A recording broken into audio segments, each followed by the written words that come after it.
Welcome back to another Steelers Saturday Sit Down here with Around the 412. We are Around the 412. I'm Smitty. That is Tyler. How are we feeling this morning, Tyler? Feeling pretty good. It is a dreary day in Oklahoma, but unlike probably I See would it? I would assume the vast majority of people listening to this, I am one, and I feel like a lot of people in Pittsburgh should feel like this because of the weather that we have in Pittsburgh so much. Overcast and in like the 50s is my kind of weather. Like I would love a day where the sun is gone, it's just gray outside, and maybe there's a slight drizzle, and it's a chill in the air of like 50 degrees. That is my home. That is my heart. And so I'm really feeling at home right now today. Yeah, love it. Well, okay. So I said hate to see it, but I guess love to see it in that case. I mean, I'm right there with you. I don't know that we're in the majority there. I feel like, we're kind of the sickos here um, that enjoy that type of weather. But and it makes me think of football just because of Yeah, like the for time of sure. year that it typically is. We're in the days right now where I don't see sunlight like at all. Like the time that I start work, and then by the time I'm Yeah, done because doing you the go to your podcast, basement too to work, so you're just in the darkness the entire yep, time. yeah, You've pretty only got the much. lights So ahead of you.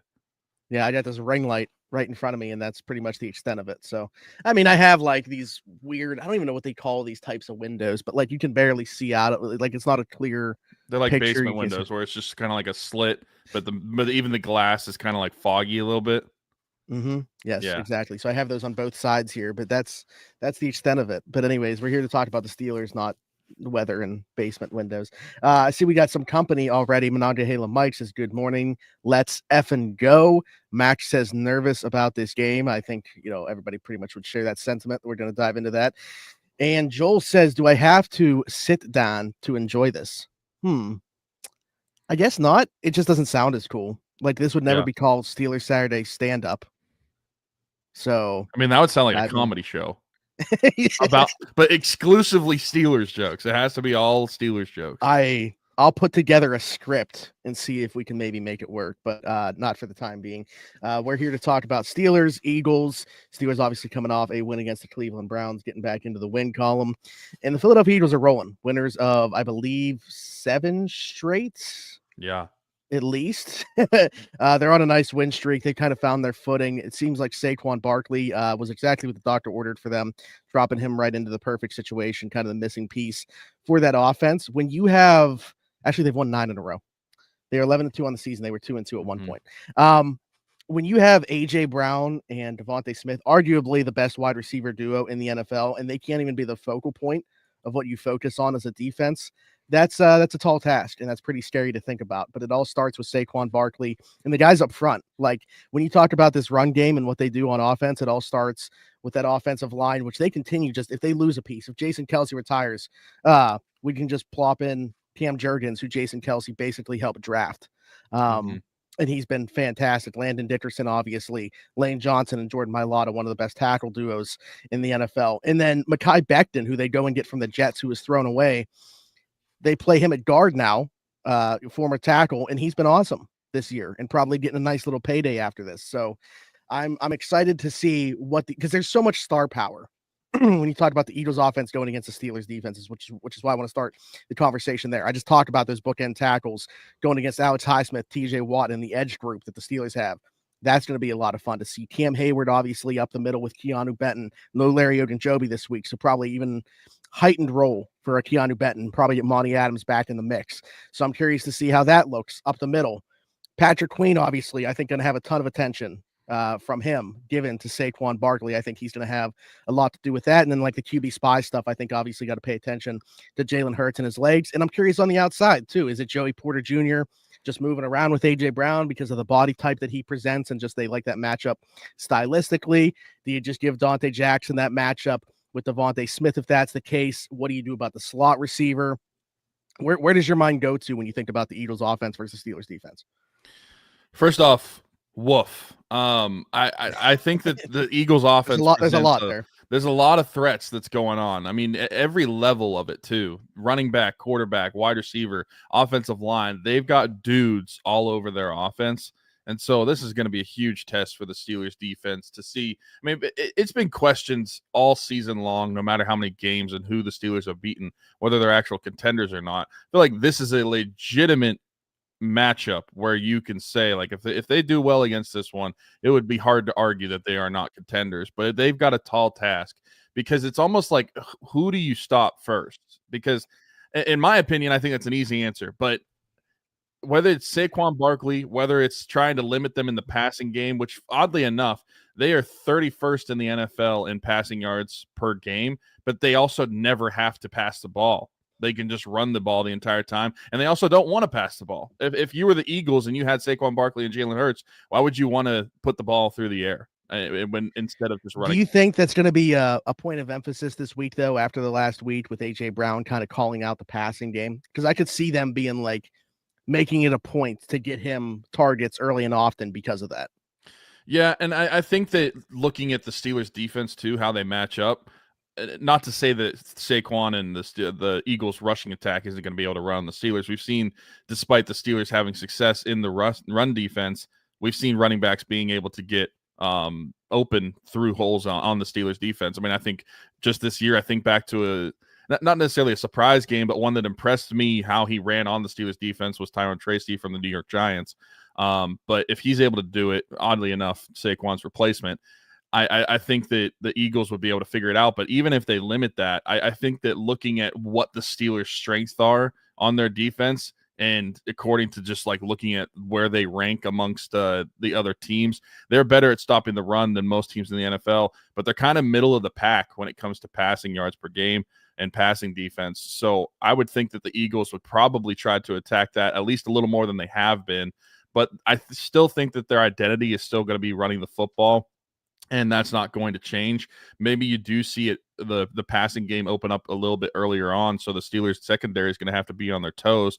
But I just think that if your focus on this game is going to be one thing, it's got to be Saquon Barkley. I do not think that there's any way around that. We have seen the Steelers give up some yards through the air to top wide receivers before and still manage to win the game.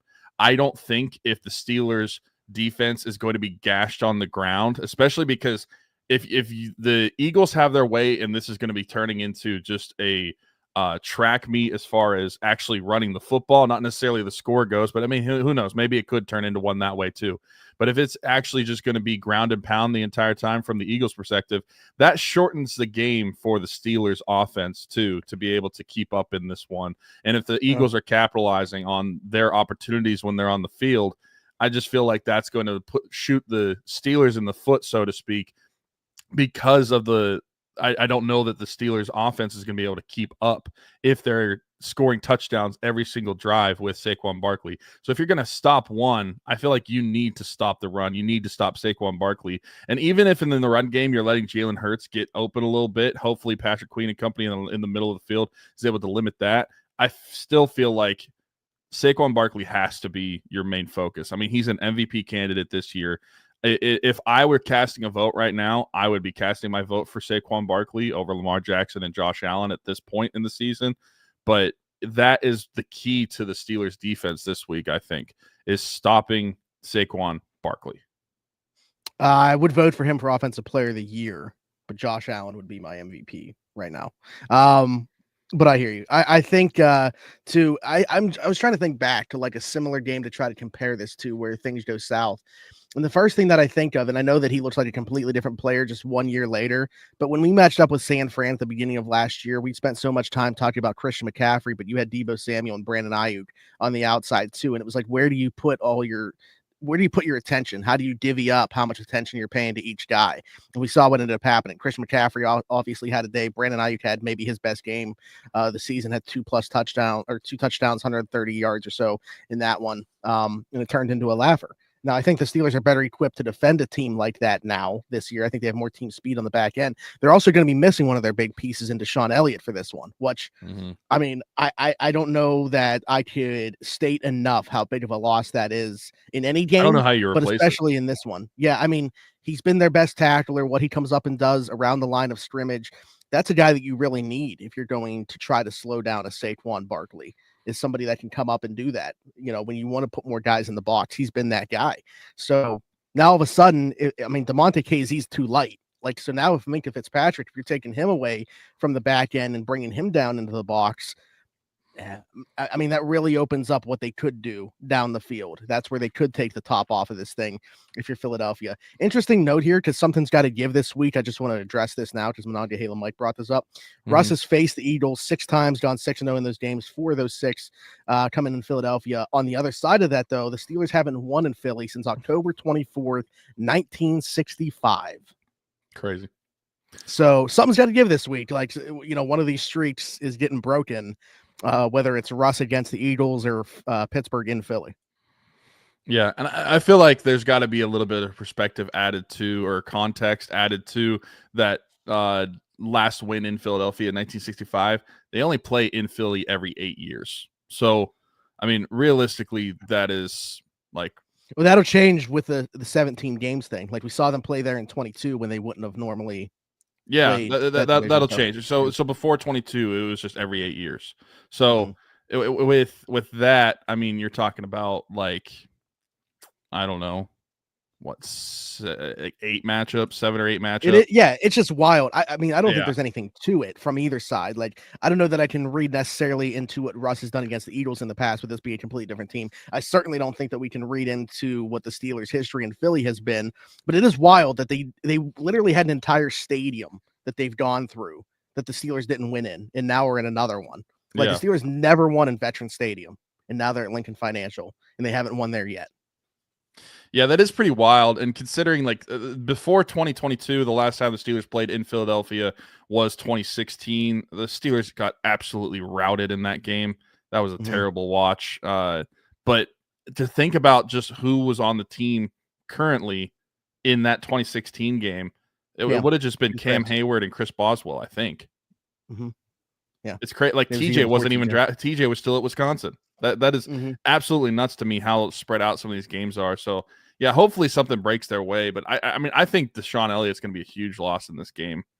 Like, Larry Ogunjobi, he's good. He's been solid, but I think that getting Monty Adams back would be able to kind of, like, supplement that a little bit. But I just don't think that you have anybody to kind of step in a way Deshaun Elliott can. And I don't think that you necessarily are going to be able to scheme in a way where you can, like, recreate Deshaun Elliott from multiple guys. I just think that he's been so unique this year, so talented, and he's played at such a higher level than any of us thought we were going to get, and he's been so impressive this year. I think that's going to be a big loss. Like you mentioned, he's one of the best tacklers on the team, and I think that the Eagles offense is going to give the Steelers defense some fits this week. I think that you kind of have to go into this expecting one portion of the Eagles offense to be getting their own and just trying to limit the rest. And we've talked about that similarly with similar offenses that have dudes or all around the field and at different areas. And sometimes you have to let someone get theirs in order to stop someone else. So I feel like obviously the Steelers defense doesn't want to do that. They don't have that mindset. But I think as a fan, having that context, I would want the Steelers defense to, like, say, if A.J. Brown goes for 8 catches and 150 yards, but we hold Saquon Barkley to less than 75 yards rushing, I think that's a big W for the Steelers. Yeah, so if you look at just the baseline stats here, the stuff that you see on the surface, you look at the Eagles offense this year, 4th in yards with 391. Like you mentioned, the passing game, just 180.6, which is second worst or second lowest in the NFL. That's not necessarily the case from an efficiency standpoint, but when you run the ball as well as they do, 190.5 yards per game, which is first in the NFL, they haven't had to pass a ton. They're paying 2 receivers, though, at the same time. So something's got to give there. 26.2 points per game, which is 8th. And then their third down percentage, 43.4, which is tied for 7th in the NFL. going against the Steelers defense, this is where, this is good on good. Fifth in yards per game, 326.7, 218.6 passing yards per game, 91.5 rushing yards per game, which is fourth best, 18.3 points per game, which is fifth best. And then this just continues to climb. This is where they do have the advantage, certainly. Just a 32.5% third down percentage, which is second best in the NFL, the Steelers defense. So now without the Sean Elliott, it's going to be interesting to see how much that changes. DeMonte KZ going to step in. Saw Cam Sutton playing a little bit of safety at practice this week as well. I'm curious to see if that's something that we see. We know that he's done that in the past. He can wear multiple hats. Maybe even like we'll see what the helmet math looks like, but we could even see potentially an elevation of like an Eric Rowe. Second straight year, that'd be funny, like that the last stretch of the season, Eric Rowe legacy, because he was very good when he had to step in last year. The likes of Trenton Thompson and Eric Rowe and stuff down the stretch last year. Joel said it does feel like the Eagles don't trust Hurts in the passing game just from the games I've watched. He's also struggled in that area this year too. You obviously still have to respect it, and with the weapons that he has, they don't necessarily have to ask him to do a whole lot. But certainly that's been a talking point, I feel like, all year is what he's doing with his arm. Still, obviously, what he does with his legs. But could you imagine if he does take that to another level where this team could be, again, they're on a 9-game win streak right now. They were 2-2, now they're 11-2. They're pushing. They're right on the heels of the Lions right now in the NFC. This is a very tall task for the Steelers. Regal Bloodline says, could Peyton Wilson fill the box safety role, play monster linebacker, follow Saquon all day? Thoughts? Oh, man, I mean, so Peyton Wilson's already played more than I kind of expected this year, and maybe it's because we haven't been able to get Cole Holcomb back into the fold at all, and I was kind of expecting, like, I knew that wouldn't be the case at the beginning of the year. I knew that they were going to need Peyton Wilson early on, but I was curious if we did get Cole Holcomb back at some point, what that could look like for Peyton Wilson's role.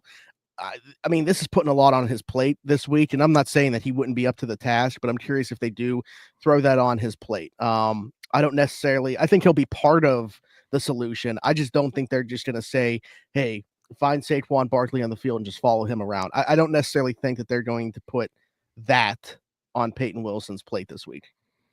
No, I mean, if anybody at the linebacker position is going to be following Saquon more so, I would feel like it's just Queen. I mean, he still has the sideline to sideline speed. Plus, he's basically an every down back or a linebacker.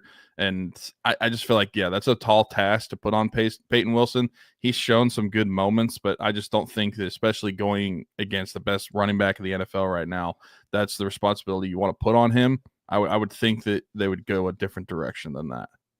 I'm curious, could we see all three off-ball linebackers on the field at times in this one? With E-Rob, with Patrick Queen, and Peyton Wilson. I'm curious, like, I'll be honest, and we're going to talk about this offensively. This just kind of feels like a game for them to do a lot of different stuff that they normally wouldn't do. Like, not only because you don't have to worry about, like this isn't an opponent that you see a ton, right? So, like, in terms of putting it on tape for them, now certainly you're putting it on tape for the rest of the league, but also just like, you're undermanned and no one's really giving you a shot in this game. I'm not saying it's a throwaway game, but in terms of this game compared to the ones you have coming up, it certainly isn't as must win as others. So I would just I would get creative. I'd throw stuff at the wall that you typically wouldn't do. I think they should show a lot of 3-edge looks. I think that you should, go heavy at times. Like, I'm curious to see if they do anything different defensively that we haven't seen yet this year in this game because of not having Deshaun Elliott, because of the other factors at play. Yeah, I think that this game doesn't matter as much as far as, like, it's an NFC opponent. It's not going to affect your divisional standings at all. Like, if you were, I think you're right. If you were going to throw anything like weird out there, this could be a game to do it. And especially because it feels like, and I mean, we'll have our own predictions in a little bit, but it feels like everybody is predicting the Eagles to win this one, not really giving the Steelers a chance. And I don't think that that's necessarily wrong. I think that it's going to be a tall task for the Steelers to go into Philly and win. But I was surprised to see, like the NFL, I think it's NFL Network. They do like the pick 'em, like the panels. Yeah. They put up the graphic. 3 people pick the Steelers. I think there's 10 that's more than 10. That's more than what I thought would have picked the Steelers. I just feel like this is a game that people are just looking at and like going into Philly, how Philly's been playing, and what the Steelers are going to be missing. And I mean, we haven't even talked about the Steelers offense, but another week without George Pickens. that I feel like people are just going to naturally look at that and say, like, this is not going to match up well for the Steelers. So curious to see how it all shakes out. I do think that while the emphasis is going to be on the Eagles offense against the Steelers defense, I feel like the Steelers offense going against the Eagles defense, don't want to say that they are like overmatched, but I feel like the Eagles defense super, super good. And without George Pickens, it's going to make that even tougher on the Steelers. I mean, arguably the best defense in the league right now, and I feel like not enough people are talking about that just because of, all the star power on the offense. But Eagles defense this year, first in yards per game given up, just 305 total yards per. Second in passing yards allowed, 178.5. Eighth in rushing yards allowed, 105.8. Just 18 points per game, which is second in the NFL. And then their third down percentage right behind the Steelers, 34.4%. So they are tied for third. Going against the Steelers offense, that is 16th in yards per game, 355.8. 206 passing yards per game, which is 23rd. 132.1 rushing yards per game, which is 9th, 24.8 points per game, which is 10th, and a third down percentage of 39.4%, which is 12th in the league. How nice was it just to hear me say the Steelers were 10th in points per game, though? But yeah, really Vic Fangio. I mean, I was going to mention this. Joel just mentioned the Vic Fangio effect. He's done wonders for Philly. Yeah, it's interesting because I really thought, like I was talking with Alan about this yesterday. If you would have asked me about this game, before the season started, and I would have been looking at like, okay, where do you want to attack this Philly defense? I really thought it would have been at the linebacker spot, like the middle of the field, second level. But with the play they've gotten from Zach Bond this year, who looks like one of the best linebackers in the NFL, so easily one of the best free agent signings. Everybody talking about Saquon Barkley, obviously. And then even Nakobe Dean, who's a smaller linebacker, but they've just found the perfect role for. They're getting the most out of everybody right now. Like there's not a weak spot on this defense. So the Steelers are really going to have to be up to task. I mean, the argument could be made Darius Slay's their worst corner right now with what they're getting from Quinion Mitchell and Cooper DeJean on the other side and in the nickel. So, I mean, they got dudes at every level, and I'm curious to see what the Steelers' plan of attack is. We already mentioned no George Pickens. I mentioned this on the defensive side, but yeah, this would be a week for me where if I'm Arthur Smith, I'm just throwing the kitchen sink at this defense, getting real creative. I'm putting Justin Fields at receiver at times. I'm having both quarterbacks on the field probably at times. Definitely, and this isn't even like weird, but I'm running pony. You'd see Najee Harris and Jalen Warren on the field together. I don't know, 5 to 7 plays at least. I don't know if we're going to see it, but that's certainly what I would do. Like, they got to pull out the bag of tricks in this one. Yeah, I think you're going to have to, not just because of how good the Eagles defense is, but also it's another case of just like, who cares? Like this game expected to lose. It's not a divisional game. It's not a conference game. So who cares in this one? Just throw the kitchen sink at it. Like they get especially if they fall down early. Get creative in ways that you typically would never do. And especially like going into next week against Baltimore, like that you definitely wouldn't do. And that you're probably going to have a very vanilla Steelers-Ravens game, but just have fun with it out there. I feel like I shouldn't say like expectations are low, but I really think the expectations are low going into this one. I just don't think like that from the fan base. There's not a lot of expectation for a W. And please tell me if I'm wrong, but I just don't think that a lot of Steeler fans are expecting them to go into Philly and win. I mean, I follow a good mix of people that are like super optimistic and like they're always going to think the Steelers are going to win, and also people that are probably too negative and think the Steelers are never going to win. But I don't know. I've seen both sides of it for sure. I think that there's people that are like almost using that as a positive, where it's like this team has nothing to lose this week, basically. Like this is like a house money game. DB said, "Get creative." Sounds like some Cordero Patterson touches to me, dude. After that fumble last week, I'm like curious. I don't think I want to see Cordero Patterson touch the ball again. I'm genuinely like after last week, I just don't think I want to see him ever again. Yeah, that's a bad moment. And when you're a guy that like doesn't get an abundance of touches, he's probably gotten more than people would have liked to see with Najee and Jalen being there, both those guys. But like, yeah, that can't happen. Like, how many touches did he even have in that game in total? Like 3 or 4, and one of them's a fumble that almost like put the Browns back in position. Then like thankfully Jameis just gives it right back. Yeah. I'm predicting a Steelers win. We have a bunch of dudes also. Our defense will show up and show out. We get ahead early and force Jalen to pass more. Then we plan to win by 2. Certainly getting a lead in this one is what is necessary. We've talked about before. The Steelers have shown that they can play from behind, but they haven't necessarily done that without the likes of George Pickens on the field. How different does that change their offensive game plan? Talked last week about how it just seemed like Cleveland was not giving any respect to the Pittsburgh passing attack for a while there without George Pickens. So I'm curious.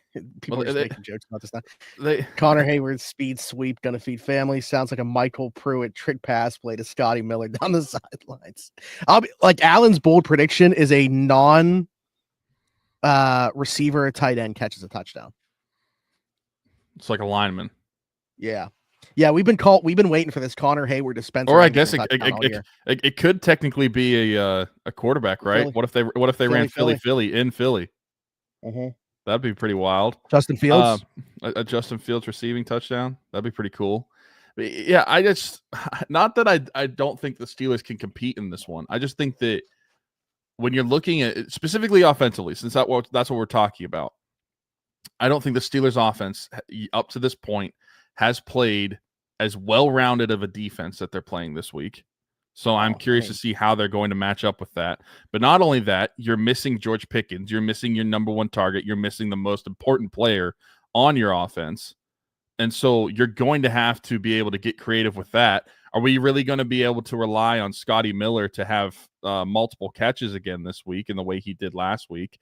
I would hope that Mike Williams gets a bigger role than what he has shown. I mean, he got a little bit of an increased role last week against Cleveland, but I am not trusting that he's going to have as big of a role as what people may think in the absence of George Pickens. So you're going to have to rely on the aggregate of Calvin Austin, Van Jefferson, Pat Freiermuth in there as well. You're going to have to really spread the ball around. I'm thinking like you're probably not going to have a number one receiver in this game as far as like someone is going to be clearly targeted more than the other. Someone's going to have more catches than the others. You're going to have to spread the ball around. And not only that, your offensive line is going to have to play well. They're going to have to give Russell Wilson time, or he's just going to have to get the ball out quick.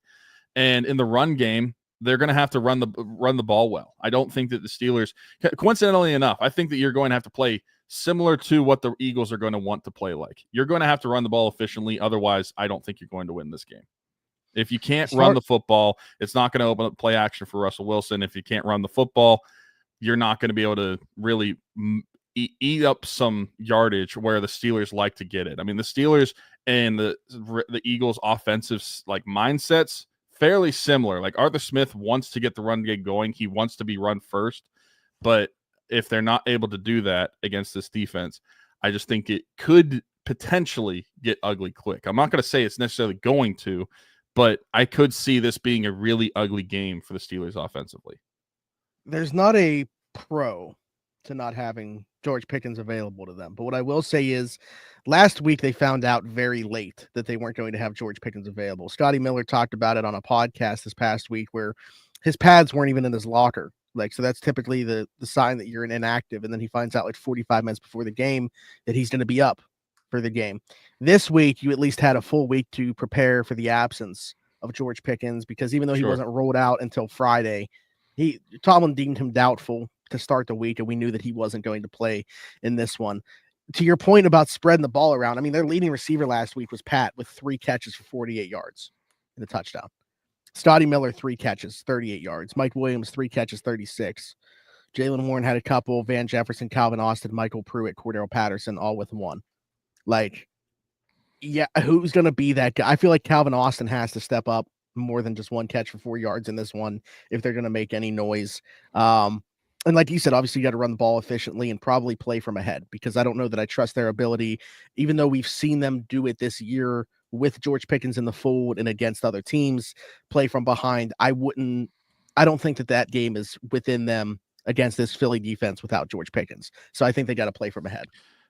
And you mentioned playing from ahead. If you play from behind, the Eagles are the worst team to play from behind on, especially if you cannot stop their run attack, because they'll just shorten the game. Like I mentioned earlier, if you try to get into a so-called track meet with the Eagles, you are probably going to lose that battle because they want to run the football. And if they're running the football the way they want to, they are going to shorten your game, give your offense less opportunities to see the field.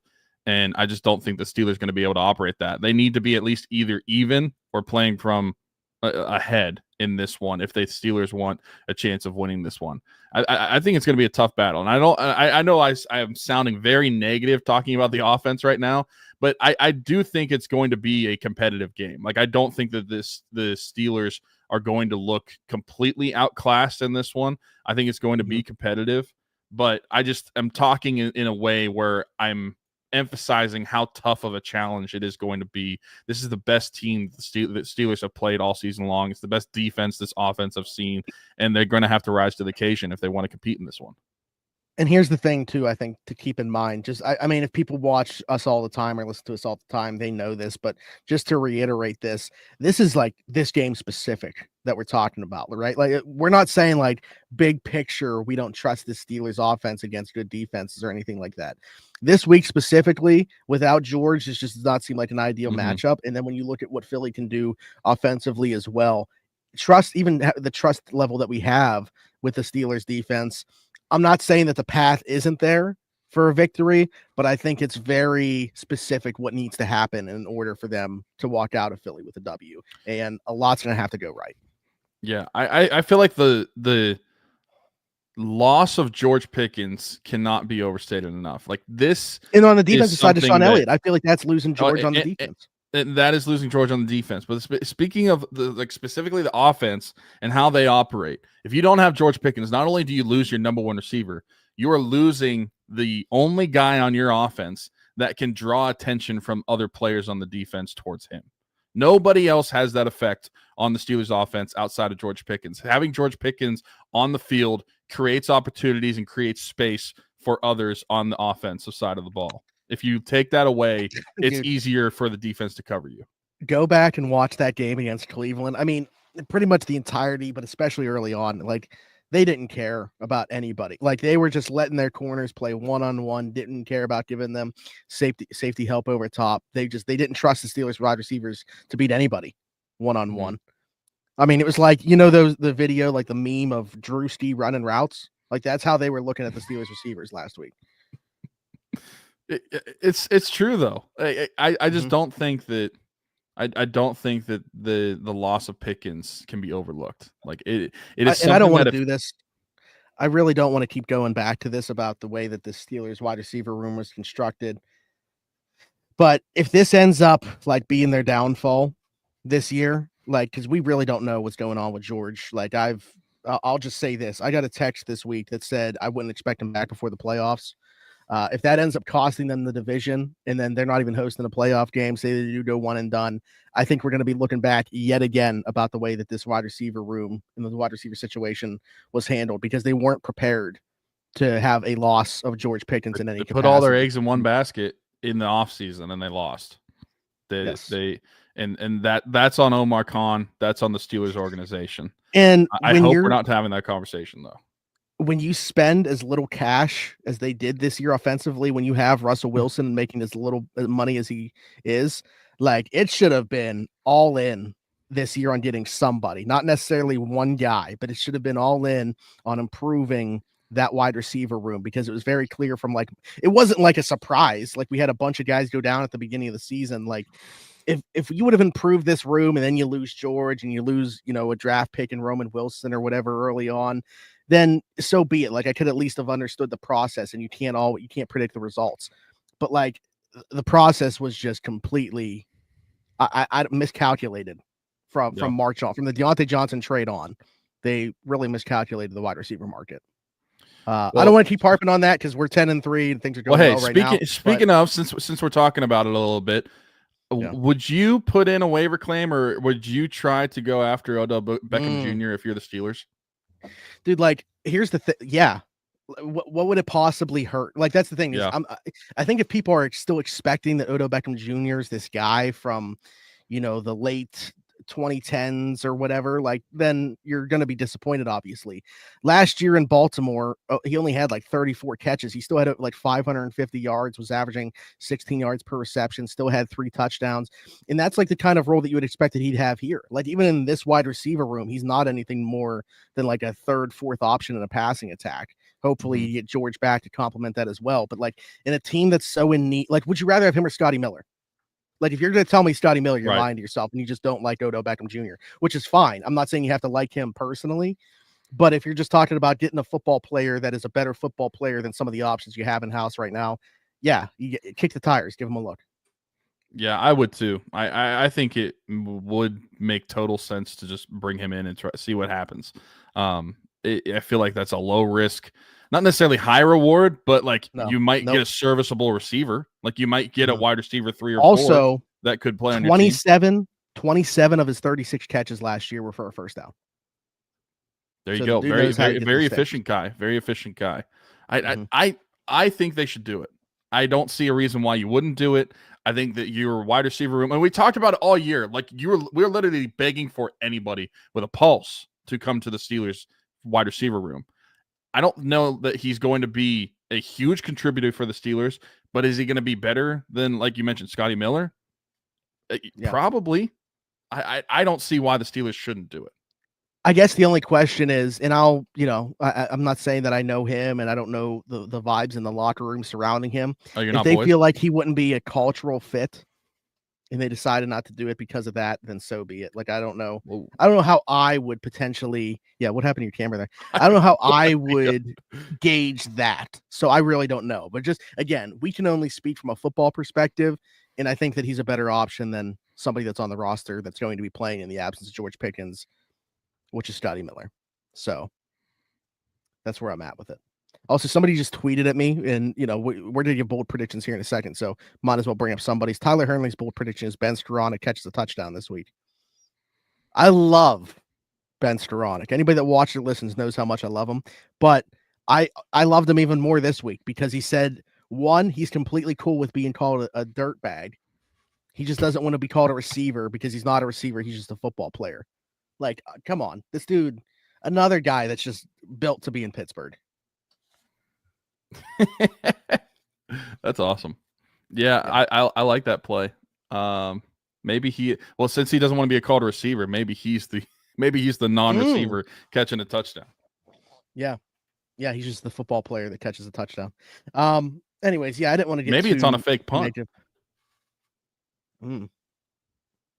I mean, James Pierre could have potentially had one, some weeks ago against Washington in a similar situation, but but yeah, I don't want to be negative about the situation. There's a reason DBs are receivers. They can't catch the ball.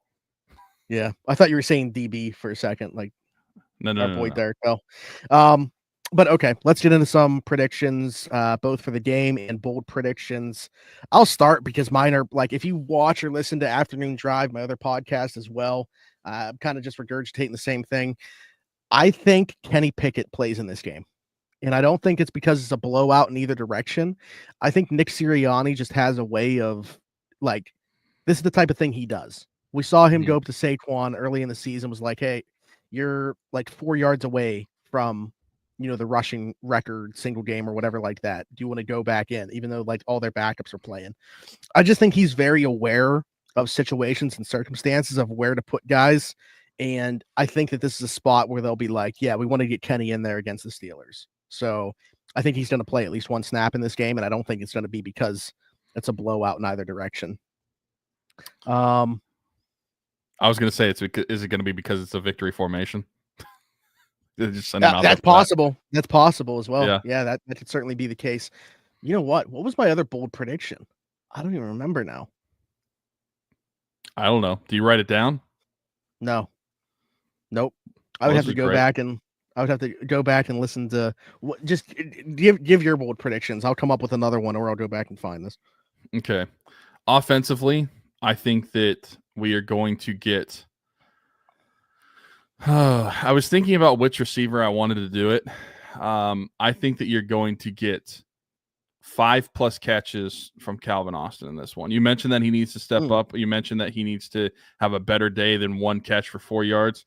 I think that he will do that. I think that he's one of the guys that are going to get open in this defense on Sunday. 5+ catches from Calvin Austin. Defensively, I'm going to say that you're going to get a Alex Highsmith forced fumble. Also, he recovers his own fumble. Whether that's on Saquon Barkley, Jalen Hurts, not sure. Just a forced fumble from Alex Highsmith, and he will recover his own fumble. What, are you trying to listen to what you said? Yeah. Now I'm not even sure that special teams touchdown. Special teams touchdown. Okay. Maybe that's the Skoranek. And did you give any like specifics on a special teams touchdown, or like would it be like punt block or punt? Okay. No specifics. You got to be broad here. That way, if it hits. Yeah.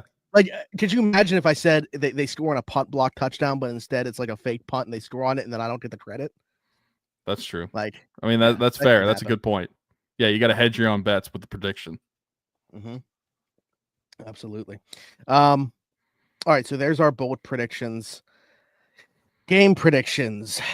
I have not wavered on this at all. Unfortunately, I've thought a lot about it. And again, this is not like a long-term outlook. This isn't how I feel about the Steelers going forward. I think the Eagles win this game. And I think the defense plays better than what we think that they're capable of. Sans Deshaun Elliott. We've talked a lot about them not having them. I think they hold Philly to 26 points. I think the problem is the Steelers offense is only going to score 16. 26-16, the Eagles win this one. And honestly, I don't think it's going to like feel like it's that close. Like it could be Philly dominates in terms of time of possession and yardage, but you go and look at the score and you're like, oh, this is a relatively close game. Or the Steelers end up scoring a late touchdown and make it look a little bit better, something like that. But yeah, I'm going Philly 26-16 in this one. I don't like anything about this, like just the entire situation surrounding this, who you're missing on both sides, how big of a importance those two guys play, how meaningful they are. I understand that they've had the time to game plan for the losses of them. But this game specifically in Philly, don't love it. Yeah, I wish I could be the one to be more optimistic about us. No, I know I can. But I would be going. Monongahela Mike's got us. I appreciate that he thinks the Steelers are going to win. I really do. And I would just be going against my own internal thoughts if I said that I think the Steelers are going to win. I would be lying to you all, and I don't want to do that. For my actual prediction, I think the Steelers are going to lose this one. Like you just mentioned, I think there's just a lot going against the Steelers in this one. You're without George, you're without Deshaun Elliott, without Larry, if you want to include him as well. I just don't think that's as big of a loss. Larry's a good player, but again, when you talk about like Keanu Benton continues to get better, and it's you less of an see impact more of him anyway, and you got Monty coming back. Like I think there's easier ways to work around that loss than there is George and Deshaun Elliott. Like, yeah, I just think that there's a lot stacked up against them. They're going against the best team that they've faced all season. They're going against the best defense that they've seen all season by far. I just think that there's so much stacked up against the Steelers. It's going to take a lot for them to leave with a W. And I do think that I'm optimistically thinking that it will be more competitive than maybe a lot of NFL pundits will think it's going to be. But I do just think the Steelers are still going to lose this one. I pretty similar score to yours. I'm going to say that the Steelers lose 24-14. So like not too far off of what you're saying. I think 2 points off each side. Yeah, I think that it's going to be a valiant effort from the Steelers. I just don't think they get it done. I think that the Eagles' run game is just going to be too much for them. I think that Saquon Barkley will like overpower the Steelers defense, and that's what we'll be walking away from. In my view, is like not necessarily that the Steelers look terrible. I just think that it's going to be notoriety of the Eagles rushing attack and how good they are, as opposed to like the Steelers defense just getting gashed. And I think it's almost like the Eagles, if they keep just like pecking away at it throughout the game, even if it doesn't happen early on, I think it will break. Here's the good news. I've been doing a coffee advent calendar for anybody that watches this show that doesn't follow me on social media, potentially, if that's a thing. in this week alone, I got all 3 flavors that I was not looking forward to, with today being mint mocha. So peppermint mocha, candy cane, and mint mocha all within 5 days, which means tomorrow we're guaranteed to have a flavor I'm good with. But hey, so, you did have the chocolate coconut, I think. Yeah. This week. That was just that was a good one. Yeah, it was pretty good. That was pleasantly surprising one for me. Like I'm not the biggest. I like coconut to a degree in some things. Like I mentioned, like pina coladas are awesome. I like some coconut flavored stuff, but like in coffee, I was pretty skeptical. I don't like mixing it with chocolate. So like that was to me why I was like, I'm probably not gonna like this one, but it was good. It was nice. So like tomorrow, anyways, the point of me saying that, tomorrow I think we're gonna set the tone early in the morning with the coffee flavor for the way that this game could go. Hopefully that's the case. If you already have peppermint, mint, and candy cane, like is there not going to be a repeat of anything like that? Nope, it's 24 different flavors. So Okay, we're guaranteed to have different ones, and there's only at the very least solid ones left, if not ones I'm very excited about. So okay. Well, there you go. Vibe should start well tomorrow morning. Also, Absolutely. quick story since you mentioned coconut. If you know this show, you probably know our friend Sarge if you're following us for a long time. But if you don't know Sarge, so Sarge used to tell me that he was allergic to coconut. I did not believe him because he said he was allergic to tree nuts. Fun fact, coconut is not a tree nut. Coconut is a fruit. So he said he's allergic to coconut. I did not believe him. So I made these like apple coconut cookies, chocolate chip cookies, and I gave it to him without telling him there's coconut in it just to see what would happen. What the action was. and he was not allergic to coconut. So fun fact, coconut, it's a tree nut for anyone. It's not a tree nut for anyone out there that thinks it's a tree nut. Just because it has nut in it, it is actually a fruit. And I had a guinea pig test on one of our best friends to prove that. He did not die. He did not have to go to the hospital. He did not have to do anything. He's not allergic to coconut. It's wild. Also, I wanted to bring up, I know we're wrapping up, but I wanted to bring up, I watch Steelers Afternoon Drive throughout the week. I don't watch on Fridays, so I don't know what we're talking. Like, I don't want to regurgitate the same conversation we have on Fridays. Yeah. So, but I watch throughout the week, and I wanted to bring up the conversation that you and Alan had a few days ago.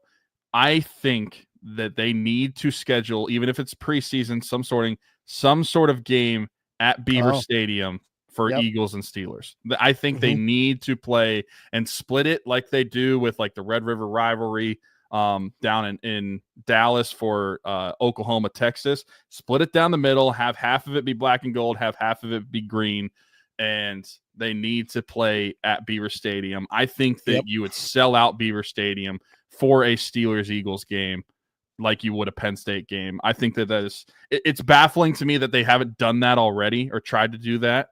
And in any form of capacity, I think that they need to do that. I think it's a great idea.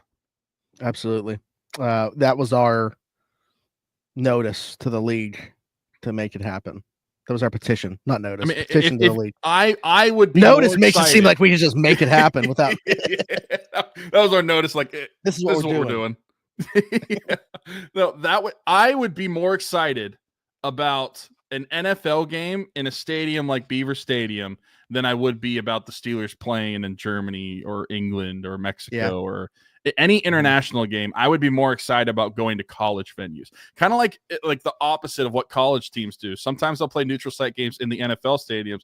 I feel like some NFL teams, instead of going international, maybe they need to play in like a college state. Like, could you imagine Cleveland versus Cincinnati in the Horseshoe in Columbus?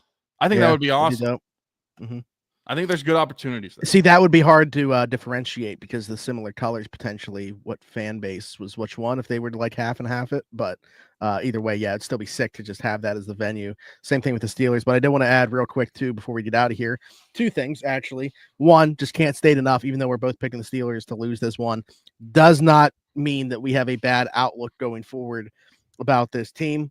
The biggest thing is health. If they can get George Pickens back, get the Sean Elliott back. I mean, if people want a little preview of a few weeks from now to let us show that we don't think that, both of us sitting here right now think they're going to beat the Chiefs. Oh yeah. Well, I'll see where they're at health wise, but yes, temporarily, For now, I believe that, assuming health. But Oh, the last thing that I wanted to bring up, this almost slipped my mind, but you mentioned the international stuff. Fully expect the Steelers to be playing a game internationally next year. That's what I'll say. And No I also want to specific get your country? thought. Huh? No specific country? I mean, Ireland. I think it's going to be Ireland or Mexico. They'll definitely be playing in. And they're Okay. going to lose a home game from that, but at the same time, because technically I can get the tickets, how much do you think I'm going to be able to resell them for when I don't go? Well, I don't know. Are you going to sell them to someone in Because the it counts United as a home States? game. Are they selling to someone in the United States, or are you going to sell it to someone in Europe? Because maybe you have to do the exchange rate, and Yeah. because if it's in Ireland, I think it would be pounds. It wouldn't be euros because they're not part of the EU. So I don't know. Maybe you might actually get more bang for your buck if you sell it to an international person. Interesting. Something to keep in mind.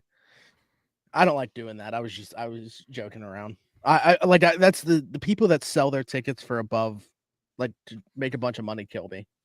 Like, if you're not going, just let somebody else go and experience. That's the way that I've looked at it. I had to sell my tickets. Well, I didn't have to, but I'm not going on Christmas because Christmas Eve and Christmas Day are such a big thing here. So I just sold my 2 tickets for face value. But anyway, Wow, enough about how great of a guy I am. We're going to get out of here. Appreciate everybody that tuned into this. If you're in the live stream right now and drop some predictions, be sure to do so, whether you're watching this back or in the live stream right now. Be sure to like, subscribe, hit that notification bell if you are here on YouTube right now as well, if you haven't already. Follow us on everything at Around the 412. And I think that's it for Tyler, for Smitty. This has been another Steelers Saturday Sit Down. Oh, you know what? Wait, hold on. Time out. Next week they play on Saturday. Oh, they do. We could do it in the morning. We could probably still have it in the morning. I mean, the game's not till the evening. Let us know what you think, just in case. Let us know what you guys think in the comments. We'll go based off that. But tentatively, still expect to be here. Steelers Saturday Sit Down, Ravens week next week. Until then, for Smitty, for Tyler, we'll see you then. Bye-bye.